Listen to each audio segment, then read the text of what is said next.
So a few weeks ago, Royal Tiger Imports was running a sale on their short rifles, and I went ahead and decided to take a gamble on it. It was under 200 bucks, so I figured see what I end up getting. I don't have a short rifle in my collection, so I figured it was a cheap way to add one. It took about a week to arrive, so it's pretty quick. Usually they take a little bit longer, but their shipping times have been getting a lot faster lately. So before we go ahead and take a look at this, if you would like to see more of these videos, feel free to subscribe and sign up for alerts. I should have a few more projects out and a few more acquisitions coming in, and look forward to sharing all of them with you. All right, so let's take a closer look at what I got. So you can see the butt, a little gnarly here. It looks like a lot of dents and dings. See the butt plate, looks like it's gotten wire wheeled.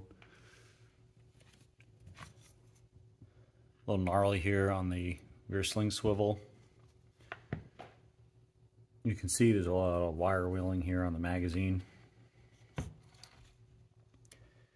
The bolt and receiver look pretty good. Doesn't look like the wire wheel hit that too badly. There is some scratches here on the receiver.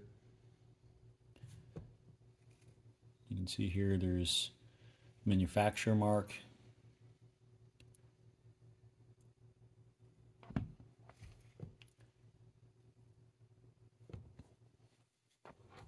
It's got the barrel band and the screw. So there's both screws here. There's no cleaning rod. And it does have the bayonet lug. You can see there's some scratches here in the barrel. Go ahead and turn over. See here, this is where you can also put the rear sling. Typically you'll see that when you want it mounted across the back.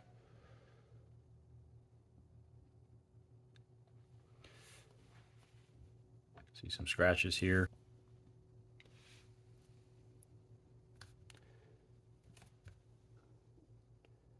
And just some scratches on the barrel. Now this doesn't appear to be the original stock. It doesn't really look like walnut stock, and it also has, look under the barrel here, it has this little cutout here for cleaning rod, but it doesn't actually go anywhere. It's kind of interesting. Also has this little piece here. Not really sure what was here before. So it'll be interesting to see if this is another one of those homemade stocks you see on some of the African guns coming out of Ethiopia. You can see it's got a little import mark here. As far as the bolt goes, bolt's pretty smooth. Bolt looks complete as well.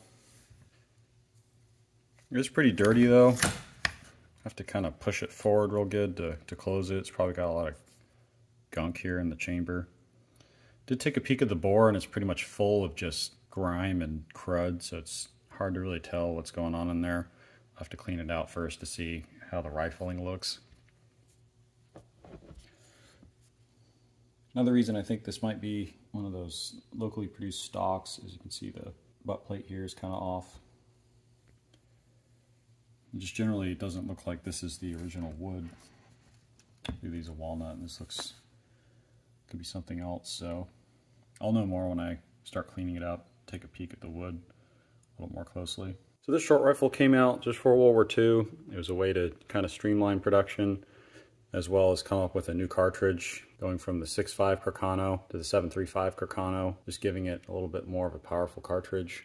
But it was largely abandoned by the Italians as they entered World War II, just because they couldn't keep up production with the 7.35. But they still used the rifle and they still used the cartridge. So you see a lot of these being used in Africa and Sicily and Russia as well, anywhere the Italian army went. So in a future video, I'll take this all apart, clean it up, show you how it looks when I'm done. Hopefully it'll turn out to be a decent shooter. Carcano ammo is getting a little difficult to find, but it's still out there, even the 7.35. So if you have any questions about this rifle, feel free to drop them in the comments. And if you'd like to be alerted of any of my future videos, feel free to subscribe and sign up for alerts.